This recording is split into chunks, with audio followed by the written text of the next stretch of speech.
عورت کا اپنے شوہر کو ویلیو نہ دینا، احترام نہ کرنا، وہ سمجھنا کہ میں اور یہ برابر ہے، یہ بھی بد اخلاق عورت کرتی ہے ایسا۔ بھائی اگر دونوں ایک جیسے ہوتے تو یہ آپ کو چھوڑ دے، آپ کی کیا حیثیت رہے گی سوسائٹی میں؟ آج ہماری خواتین یہ بات بہت کہتی ہیں کہ جتنی ضرورت مرد کو ہماری ہے ہمیں اتنی ہی ضرورت ہے۔ نا نا نا، آپ کو مرد کی ضرورت زیادہ ہے۔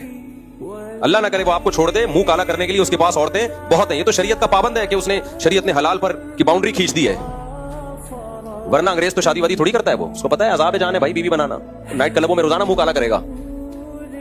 لیکن اسلام نے مرد کو پابند کیا کہ وفا کرو، اس کے علاوہ کسی اور عورت کی طرف مت جاؤ اور ساری زندگی اس کا نان نفقہ اٹھاؤ۔ کتنی بھاری بھرکم قیمت دیتا ہے ہماری سوسائٹی کا مرد عورت کے لیے، مگر میڈیا اس کو بد اخلاق بنا رہا ہے اور مرد کے مقابلے میں لا کے کھڑا کر رہا ہے۔ کھلے دلوا کے نا، کھلا لے لو اور تم انڈیپینڈنٹ زندگی گزارو، تمہیں کسی کی ضرورت نہیں ہے۔ اسلام نے کیا کہا؟ بھئی یہ تمہارا محسن ہے، اس کی کڑوی کسیلی برداشت